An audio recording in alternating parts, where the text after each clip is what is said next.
one of the times I was in church on Saturday in a wedding preached, came back that Saturday, my child died that Saturday, I have to preach on Sunday morning. I left my wife at home, went to church and stood at the altar. I could remember that message I preached that day.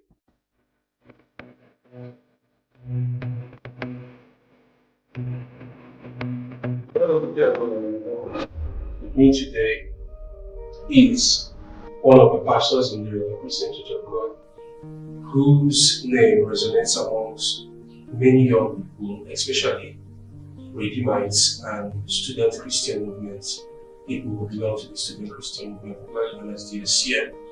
And he's one person who I've made my research on, and I've worked with him personally. There is a whole lot to say about him, but it's always good to come from the horse's mouth. So at this point, we'll get to meet the person of Pastor Chris. Many of us know him as Pastor Chris, but you probably don't know that there are other things attached to Pastor Chris, and there are some things you do not know about Pastor Chris. It's an honor to do this with you. Thank you very much. God bless you. Thank you. Thank you. Thank you. Let's get to meet you. Love, you know you as Pastor Chris. Okay, my full name is Pastor Christopher Chizoba Iroba. I hail from Akwa Ibom town in the Nnewi South, local government of Anambra State. Okay. Yes. And I studied medical laboratory sciences at the University of Nigeria, Enugu campus, between 1995 and the year 2000. I practiced as a medical laboratory scientist for years before entering into the full-time ministry in the Redeemed Christian Church of God. Okay, so at what point did you get that call to enter into full-time ministry? All right, when I gave my life to Christ around 1992, 93, later on, I slided back and then finally came to Christ again in 1994. And I entered Precise campus of Rccg University, Awka, in 1994-95. That was when I surrendered fully to Christ and began to work for God. And from that point, I knew God called me into full-time ministry with Him. So from the year 1995, I knew I was called into full-time ministry. There is a witness in my heart that I'm going to work for God. Okay, so you were in school when this happened? Yes, I was still an undergraduate when this happened. Did you have like any challenges with regards to your ministry and your studies? All right, I didn't have much challenges. When I perceived I was called, I didn't want it. And I was focused in being a good Christian and making money like any other Nnewi person will do. And I hate poverty. I passed through hell in school because of lack of money. So my aim is how to get my family out of poverty and then be a good child of God. That was what was bothering me, so I didn't pay much attention to the calling. I was just a good Christian, but I discovered that at any point in any fellowship that I was there, I discovered there is a call for leadership. I don't know how to hide myself, but suddenly I'm a very quiet and reserved person. But inside that being reserved, I'll just be called up and give you one responsibility or the other. So I served on the campus and there was no clash. I know the time for fellowship. I know the time for my books. So there was no much challenge. You journeyed through that process to the time you got married. Now, choosing a wife, was it like a difficult task, knowing that you are called into ministry and you need somebody who can complement or assist you? Okay. before I graduated, there was someone that I met in SCM, and I believe God spoke to me the way He used to speak to me concerning the person. And before I graduated, towards the tail end of our graduation, I made my intentions known to the person, and the person also accepted. But I discovered that there was this pulling back. I can't see the zeal and the joy in that person getting married, and I discovered part of the reason because I told her at issue that I will end up being a full-time pastor. I don't know when, but I know I have this calling. So I don't know whether that contributed to her sliding back, and to a point, it looks as if we are pushing the relationship in a wheelbarrow that is deflected. So there was much effort. So at a point, I have to call her, and we sat down together and analyzed the relationship. I said, we were best of friends when we were still friends. We now talk about marriage, it looks as if it's a burden. Let us remain friends. And two of us agreed. So we ended up. And then I met my wife. Actually, I was in the mission field in the youth service. I was telling God, the other relationship has failed. What am I going to do? I know I'm going to be a pastor. I need somebody that will fit into the ministry. I was in mission field when God spoke to me that He will reward my effort, because it was a personal mission that I went, not NCCF. Myself and two of my friends. When I came back from that mission, that was when God opened my eyes to see the person that I got married to now. They were a set ahead of us in youth service, but something detained her from leaving Niger State until we met. That was how it started. Many people believe that being a pastor or being in ministry, you probably have gotten all the requisite wisdom to deal with marital issues and you will not have disagreements. So I want to know, even being a pastor, when you got married to your wife, did you people have like disagreements? Of course, many disagreements. We are two different people, wired differently. Being a pastor will not remove you being a woman, you being yourself.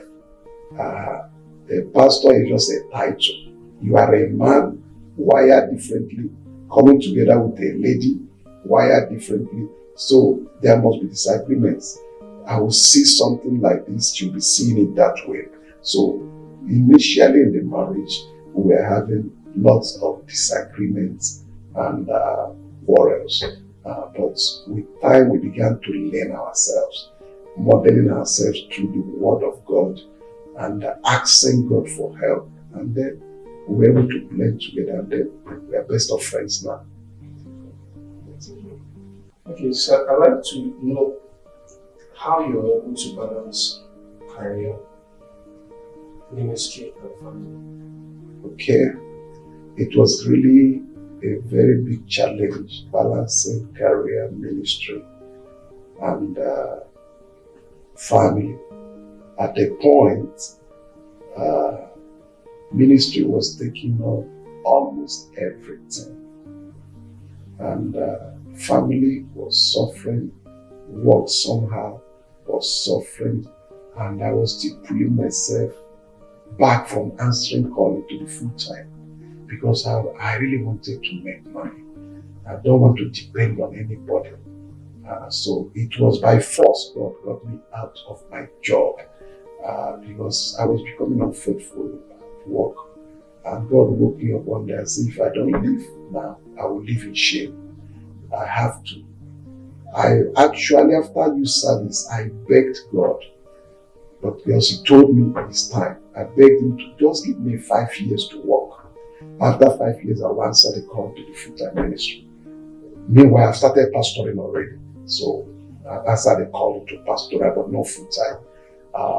5 years translated to 10 years, 10 years translated to 15 years.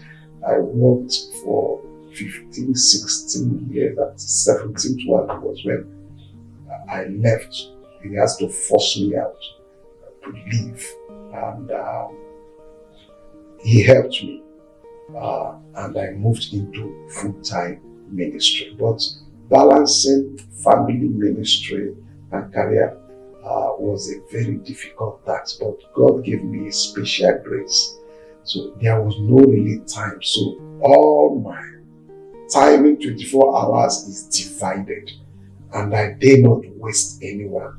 Time to be in church, I must be in church. Time to be at the office, I must be at the office. Time to be at home, I'll be at home. I tried to balance it, but it was difficult. But God actually helped me to balance it to some extent until I now answered calling to full-time ministry. So I have now ministry and family, which is not too difficult now to balance.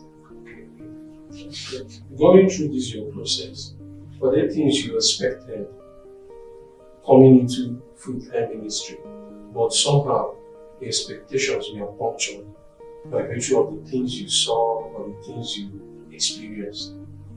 Yeah, I expected that coming into the full-time ministry, I will have more time to serve God, which I had. That one was fulfilled. I also expected to see sincerity among leaders that I work with. But I discovered that when I came into the full-time ministry, I discovered that it's a place where also leaders can frustrate you, that you can be frustrated. So if you don't actually know the person that called you, you'll be frustrated by the people that are ahead of you or people that you work with, because everywhere Satan is active in the hearts of men.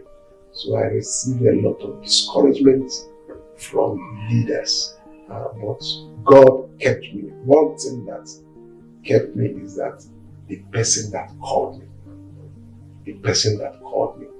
Of course, when I entered also, financially, definitely things dropped.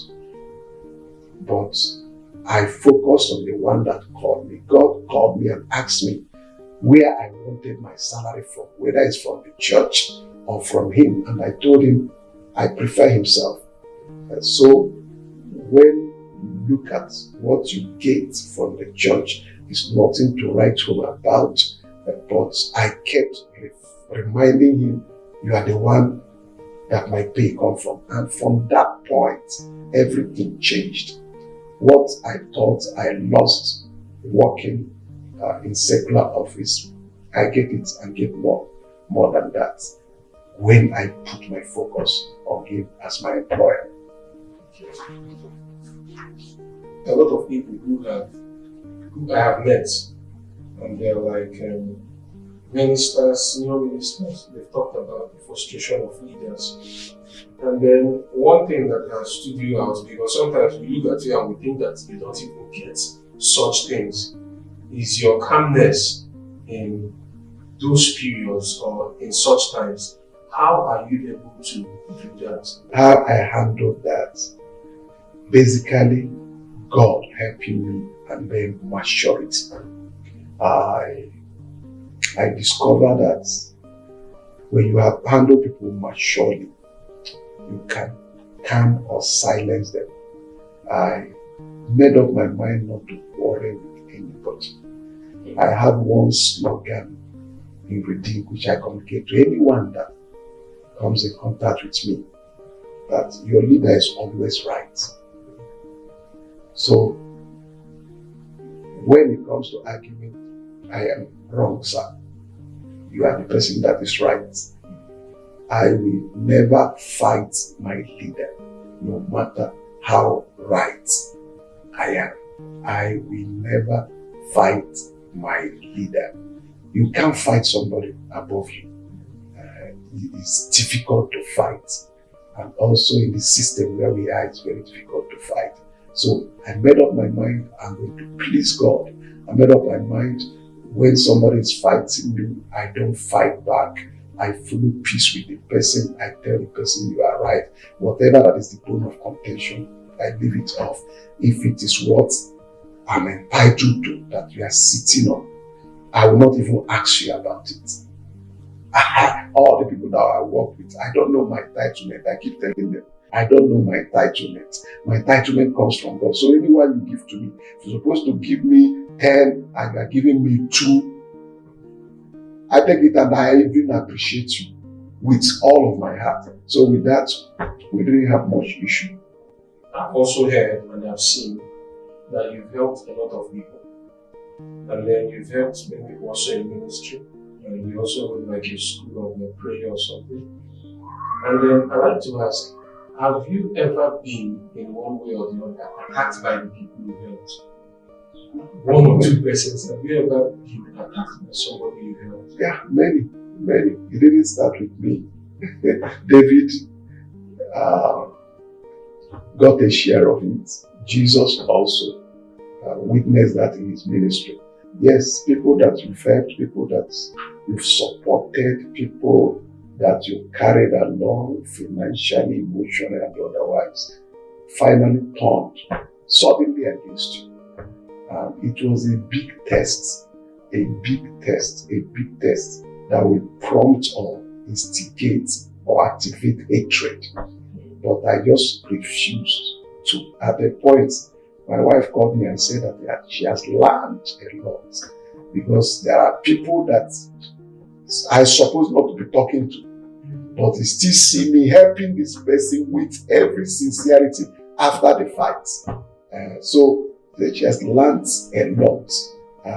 The way I forgive easy. I don't owe anybody. Once I made you understand this is what you did, whether you say sorry or not, I forgive you before you say sorry.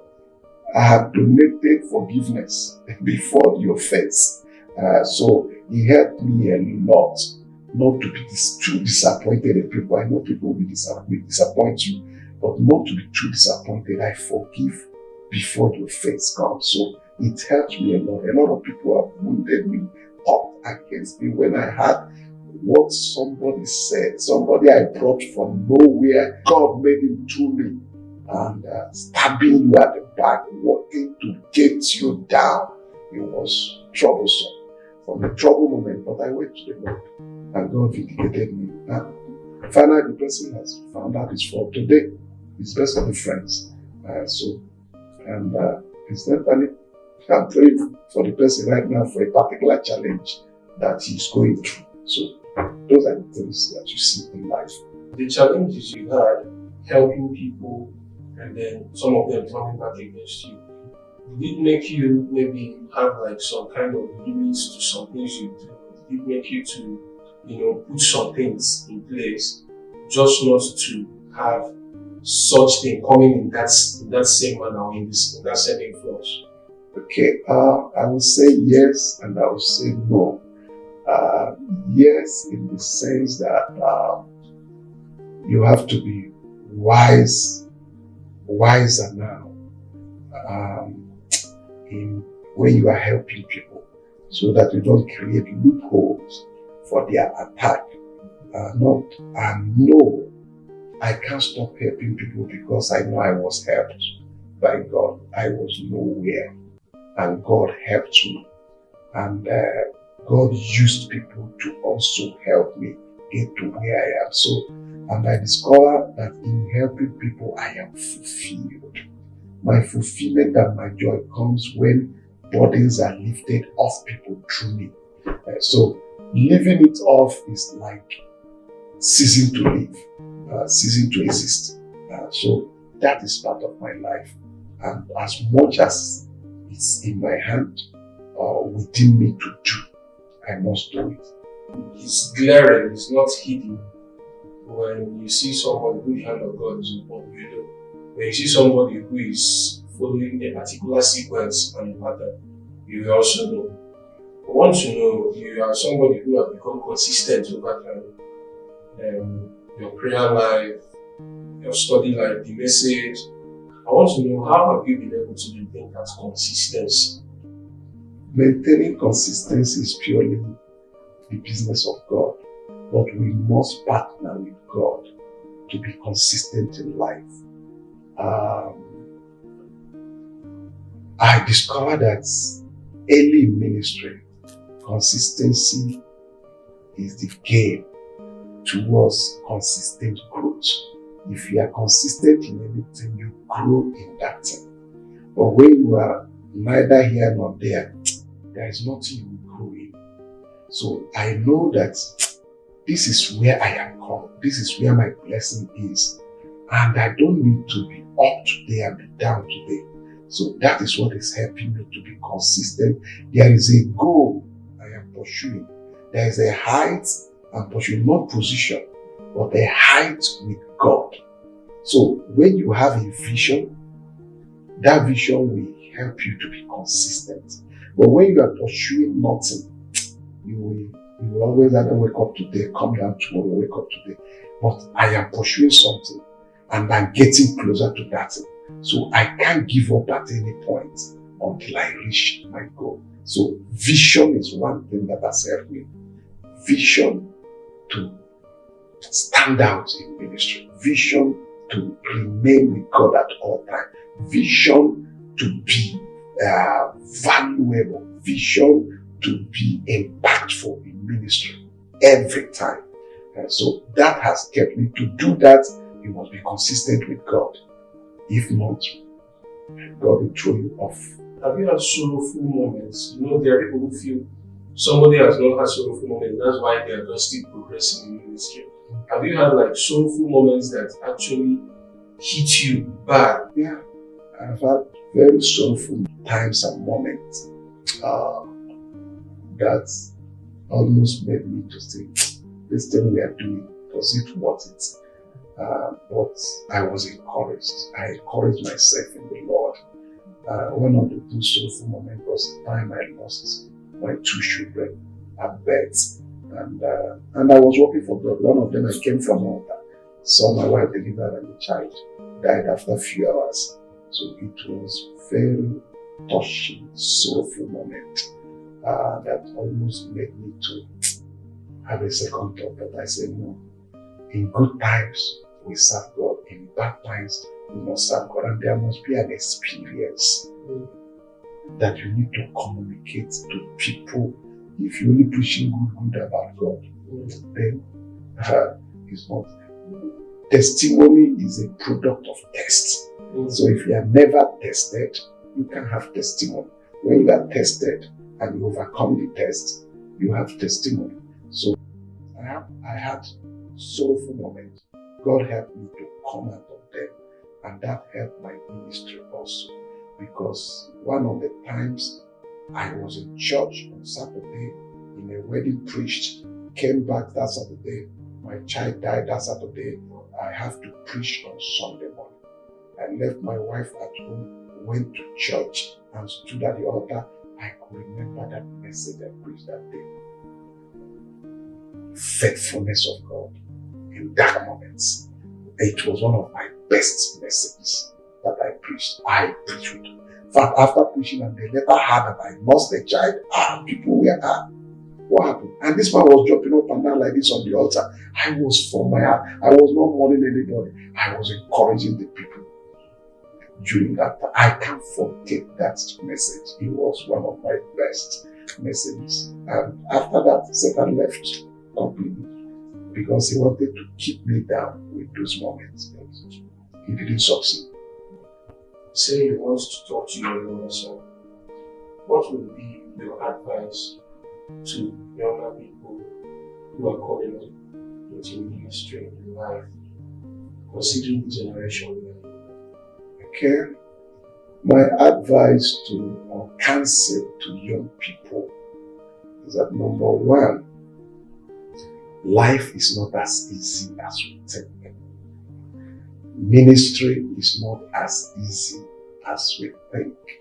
Some people thought, oh, once you come into ministry, people will start honoring you, you start getting money, people will start giving you gifts, and the rest is not like that. When we started pastoral ministry in 2001, I was visiting virtually every member of my church. My salary then was 10,000 naira. Out of that 10,000, I was giving gifts to my members, asking them to come to church. So I was looking at myself and saying, is it what pastoral work is all about? Within 1 week, my money has finished. I was struggling, my members were struggling. But I discovered one thing, I was happy serving God. Even in hunger, I would trek to church, I would visit them. What is in my pocket, I would give to them. And money didn't start coming in ministry immediately. I passed through tests, trials, and God found me faithful before money started coming in ministry. So young people, you must be tried. If you are not tried, nothing will come from God. Anything you are seeing in ministry, fame, money, riches, all those, you must pass the test. Without passing the test, you can't be exposed to those things, except you want to do your own through the back door, going to native doctor to get power to do this, which will not last. If you really want to grow and go through the ladder, through the steps, you must pass the test at every step. Test of money, test of women, test of fame, test of favor. You will pass through this test one after the other. I knew I never complained about the system, the church I am in. That's what helped me to also grow in the church. Whatever the church is doing, they are right. That is what God placed in their heart to do. I can't be in a system and complain against the system. Is the system perfect? No, the system is not perfect. But I don't complain. Are there times I don't have money? Yes. And there are demands? Yes, I have to. What helped me was that I look up to God. And finally, I discovered that the doors in ministry began to open. I was talking to one of my sons in ministry. He was giving so much to the people, his time and online prayer, this prayer, and inviting for program. Eventually he came back, paying his transportation, receiving a minimum of 5,000. So he was actually getting discouraged. I said, money does not come that way in ministry. I have gone to a place, when I got there, the offering I put in their offering envelope, offering baskets was more than what they gave me as honorarium. And I fueled my car there. God was looking at me. What am I going to do? I remember one time I went to Rccg to minister in a parish, and these people drained me. For 3 days, night vigil, Saturday, Sunday. After that, the man lined up all his members for me to cancel and pray for. After the general prayer, by the time I finished, I would crawl into my car. The money they gave me was just to fuel my car back to him. So, and I was going and I was singing. When I came back that day to the church, when I came back the next Sunday service, a woman walked into my church, walked into the office and said, Pastor, last Sunday, God told me to write a check. I wrote the check, 250,000, not to church. I asked God, is it to the church? He said, no, to your pastor. And he said, why? He said, just obey me and give it to your pastor. He said, I don't know why I'm giving you this check, but God asked me to write the check and put your name, and he gave it to me. I prayed for him, and I told to God, I said, God, what is this? He said, you're not ready for the attack you went. Praise the Lord. So it was so funny. So God rewards, but he will test you. If I have complained, I called the man and said, I'm going to go to your church again. Look at how you trained me. I was doing those things with joy. And then when it comes, even in business, I've run a personal business. Money does not just start coming. Fame doesn't just come like that. You must pass through the teaching stage, which young people don't want to pass through now. They want the move into the seed flourishing.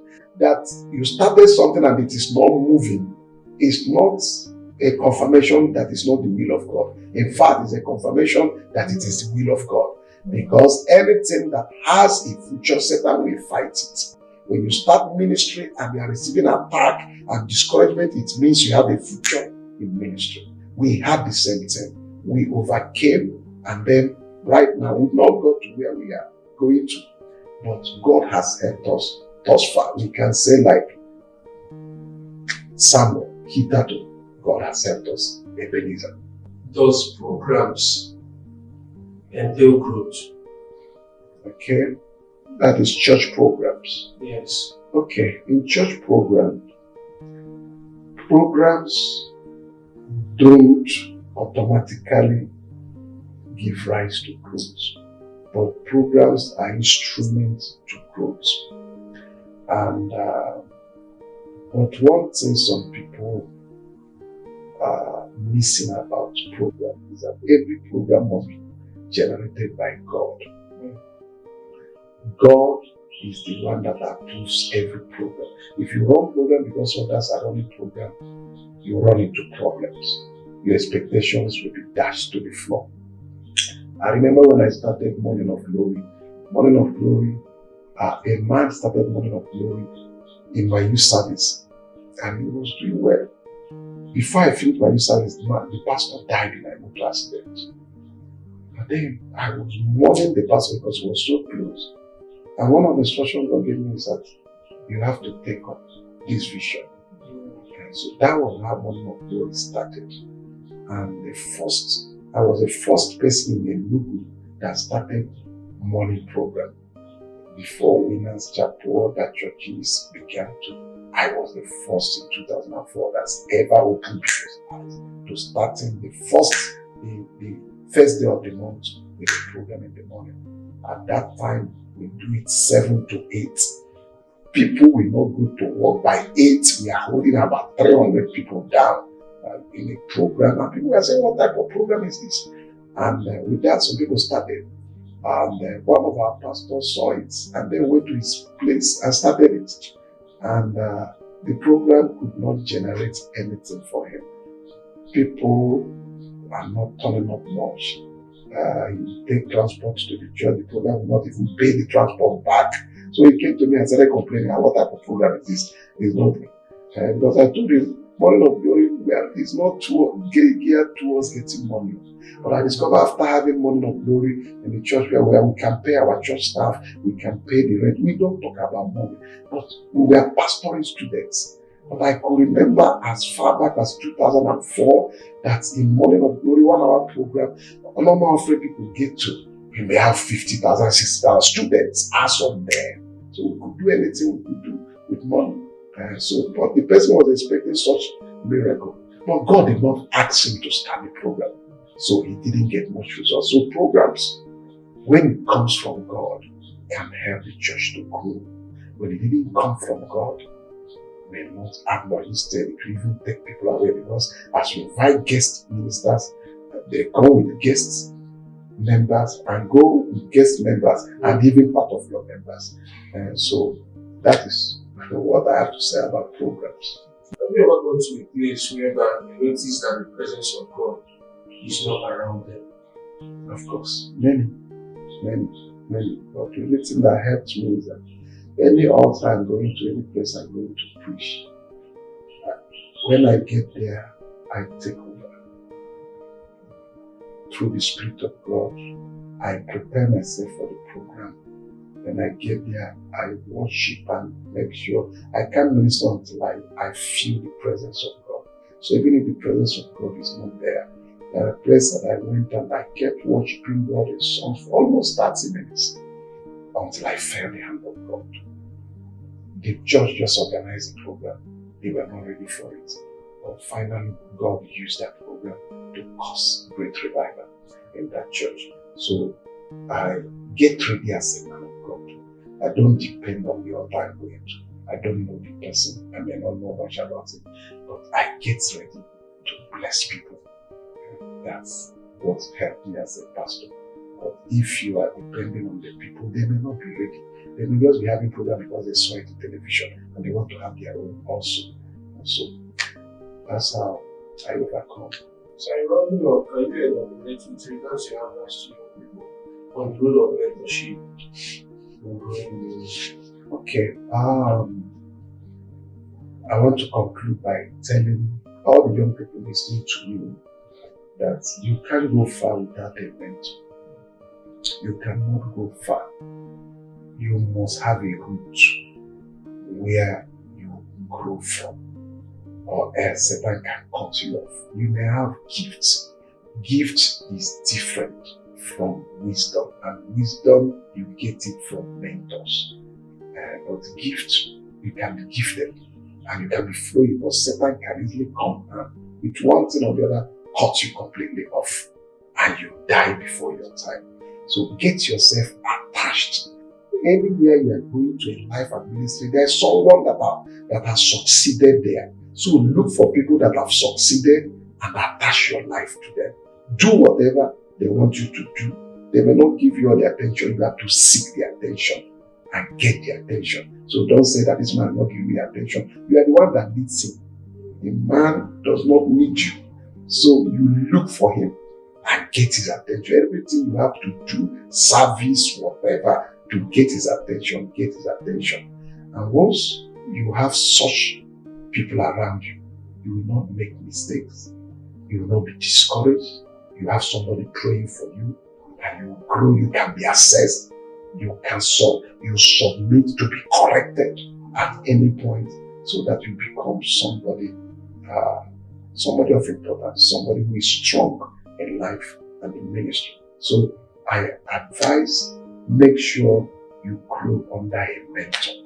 Have a father. If you want to go further in life, you must have a father. God bless you for listening, and I pray for you the glory of God will be upon your life. The mercy of God will be upon your life.